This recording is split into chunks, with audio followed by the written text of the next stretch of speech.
V4 ನ್ಯೂಸ್ಗೆ ಸ್ವಾಗತ ಹೇಳ್ತಾ ಇದ್ದೇನೆ. ಕತೆ ಕಾರಣ.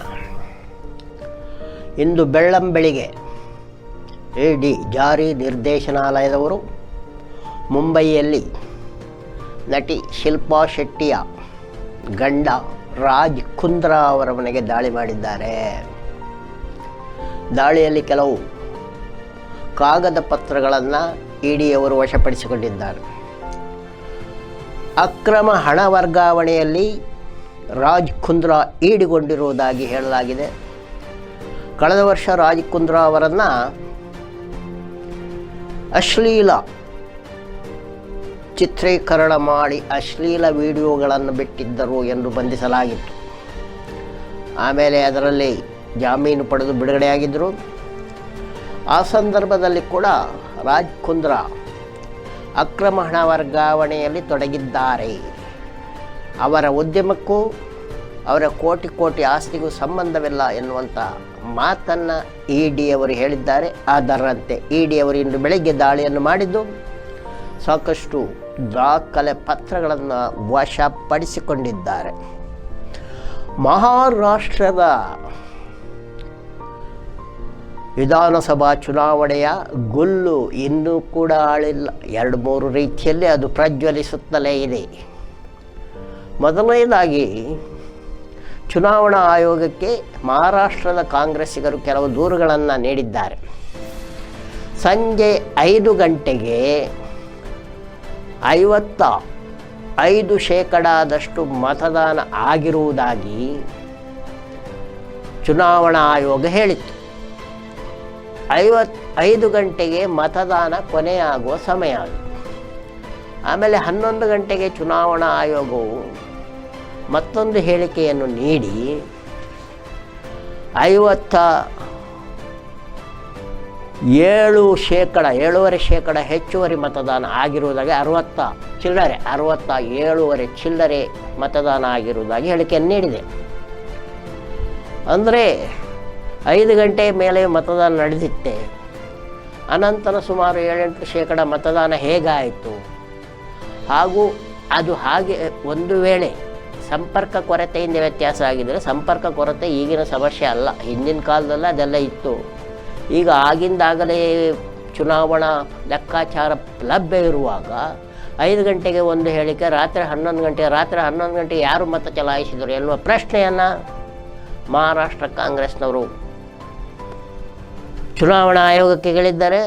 ಇದು ಮಹಾರಾಷ್ಟ್ರದಲ್ಲಿ ಮಾತ್ರವಲ್ಲ, ಇನ್ನು ಇಂಡಿಯಾ ಮೈತ್ರಿಕೂಟವೇ ಗೆದ್ದು ಅಧಿಕಾರಕ್ಕೆ ಬಂದಿರುವ ಜಾರ್ಖಂಡ್ನಲ್ಲಿ ಕೂಡ 5 ಗಂಟೆ ಮತ್ತು ರಾತ್ರಿ 11 ಗಂಟೆ ಹೇಳಿಕೆಯ ನಡುವೆ ಸುಮಾರು 6.5% ಮತ ಹೆಚ್ಚುವರಿ ಚಲಾವಣೆಯಾಗಿರುವುದಾಗಿ ಹೇಳಲಾಗಿದೆ. 5 ಗಂಟೆ ಮತ್ತು ರಾತ್ರಿ 11 ಗಂಟೆ ಮತ ಚಲಾವಣೆ ಹೆಚ್ಚುವರಿ ಆಗುವುದು ಹೇಗೆ? ಇದು ಯಾವ ಜಾದು ಅನ್ನುವ ಪ್ರಶ್ನೆ ಹಾಗೆ ಉಳಿತದೆ. ಇನ್ನು ಜಾರ್ಖಂಡ್ನಲ್ಲಿ ಈಗಾಗಲೇ ಹೇಮಂತ್ ಸೊರೇನ್ ಅವರು 4ನೇ ಬಾರಿ ಮುಖ್ಯಮಂತ್ರಿಯಾಗಿ ಅಧಿಕಾರ ಸ್ವೀಕರಿಸಿದ್ದಾರೆ.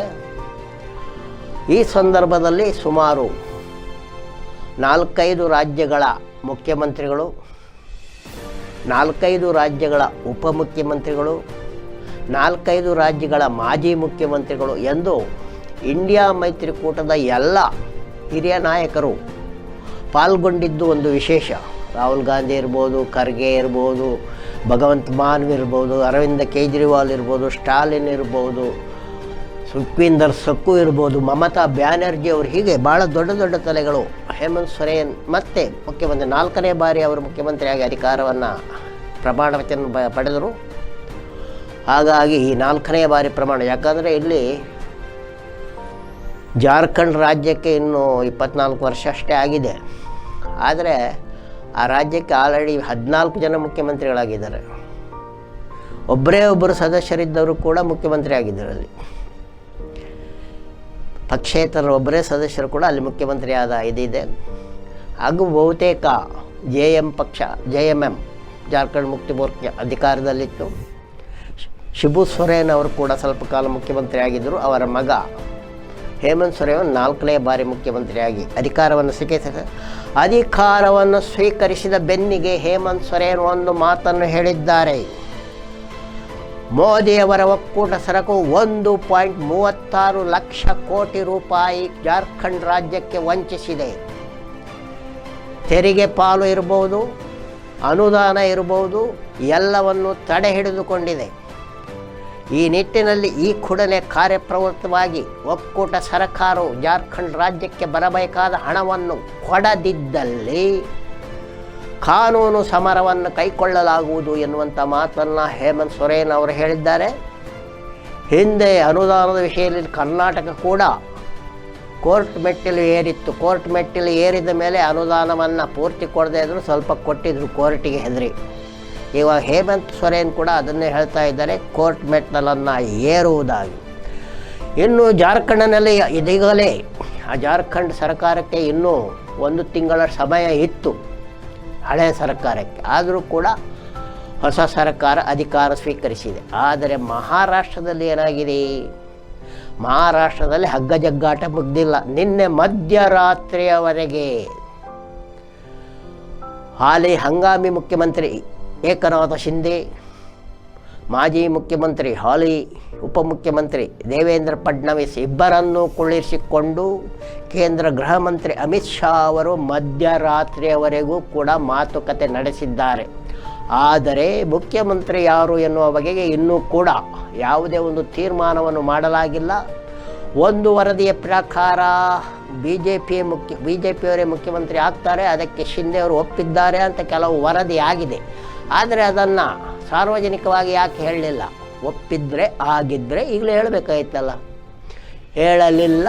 ಹಾಗೂ ಅದನ್ನು ಮುಚ್ಚಿದ ಕವರಿನಲ್ಲಿ ಇಟ್ಟಿದ್ದಾರಂತೆ. ಮುಚ್ಚಿದ ಕವರ್ನಲ್ಲಿ ಇಡಲಿಕ್ಕೆ ಏನದು?